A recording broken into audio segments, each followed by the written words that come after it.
ఇక కేటీఆర్ కల్వకుంట్ల తారక రామారావు నేను మస్తు సార్లు చెప్పినా కదా.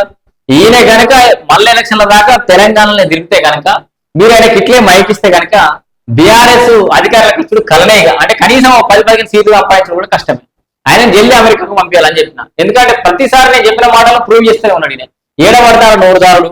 ఈయన అధికారులకు రావాలనుకుంటుంది పగ తీసుకోవడానికి తప్పితే ప్రజలకు ఏదో ఒరగబెట్టడానికి కాదని చెప్పేసి ఆయన మాటలను బట్టి అర్థమవుతుంది. ఇక మేము చీల్చి చెండాలిస్తాం మేము అధికారులకు వస్తే, రేపు రాగానే అధికారులు రాజీనామాలు చేసినా మొత్తం సప్త సముద్రాలు దాటినా మీరు ఏ విదేశాలు వారిపోయినా మిమ్మల్ని ఇడిచిపెట్టాం ఎంబడమని మరి మీ పని చెప్తామని రెడ్ బుక్ రాసుకుంటామని కార్యకర్తలు తెచ్చగొట్టుడు. మరోవైపు వీళ్ళు పాలు పోసి పెంచినటువంటి పాలకు సుమ్మలు లాంటి వాళ్ళు మొత్తం రైలు పట్టాలు పోసేస్తాం, సిగరెట్ ఆఫీసులు గాలబెట్టేస్తామని మిలిటెంట్ యాక్టివిటీ చేయాలని మరోవైపు వాళ్ళను. ఇదంతా చూస్తా ఉంటే కేటీఆర్ అధికారులకు రావాలనుకునేది కేవలం పగ తీర్చుకోవడానికి తప్పితే తెలంగాణ ఏమైనా బాగు చేద్దాం ఇక 10 ఏళ్ళు అయితే నాశనం చేసినా కానీ ఏదో ప్రాయశ్చిత్తం కొంత బాగు చేద్దామనే పశ్చాత్తాపం అయితే ఆయన లోపల కనబడుతుంది. మళ్ళీ ఏమంటాడు చూడురి, కార్యకర్తలకు ఐడి కార్డు ఇస్తారట. ఇక ఐడి కార్డు చూస్తే హడలెత్తిపోవాలి వ్యవస్థలన్నీ. పోలీసులు అంట పక్క జరగాలన్నట. ఇక ఐడి కార్డు వేసుకుని పోతే బీఆర్ఎస్ కార్యకర్త వచ్చిందని కురిసేసి కుసబెట్టి ఆయనకి ఏ పని కావాలో వేసి పెట్టాలి. వాళ్ళ గురించి మాట్లాడుతుంది కేసు పెట్టమంటే కేసు పెట్టేసేయాలి. వాని ఏమైనా వాని మీద ఇంటరాగేషన్ చేయమంటే చేయాలి, వాడిని కొట్టుమాట కొట్టాలి, తిట్టమంటే తిట్టాలి. ఎట్లా అన్నట్టు ఇక చూడరు ఏం మాట్లాడుతారు.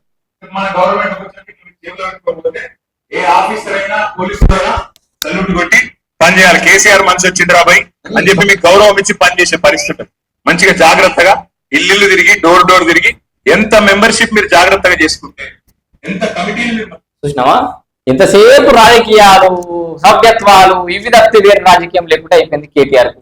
ఇట్లా ఏమంటాడు, కార్యకర్తలు బతకాలే, ఎవరికైనా ఇప్పుడు సోయ వచ్చింది కార్యకర్తలు బతికాలని. కానీ ఆ బతికిచ్చే విధానం ఇది కాదు. కేటీఆర్ ఏమంటాడు, అన్ని ఆన్లైన్ అయిపోయినాయి. పెన్షన్ ఆన్లైన్ అవ్వడం అంటే, ఉద్యోగాల జీతాల ఆన్లైన్ అవ్వడం అంటే, కళ్యాణ లక్ష్మి ఆన్లైన్ అవ్వడం అంటే, అవన్నీ ఆన్లైన్ లో పడకుండా చేస్తున్నాడు ఇప్పటి నుంచి కార్యకర్తల చేతుల మీదుగా. మళ్ళొకసారి బీఆర్ఎస్ అధికారులకు వస్తే ఏం జరుగుతుంది, బీఆర్ఎస్ కార్యకర్తల దగ్గరకు వచ్చినాకనే వాళ్ళకి మీరు ఎంతో కొంత ముట్ట చెప్పినాకనే మీకు ఆ చెక్కులు వస్తాయి అన్నాడు. గది వీళ్ళ ప్లాన్. మా కార్యకర్తలు దోసుకొని తినకపోయినా అంటే ఇప్పుడు లీడర్గా మేము తిన్నాం కానీ మా కార్యకర్తలు తినకపోయినా ఆయన బాధ, కానీ మీ దగ్గర కూడా మద్దతు తిన్నారు వాళ్ళు కూడా.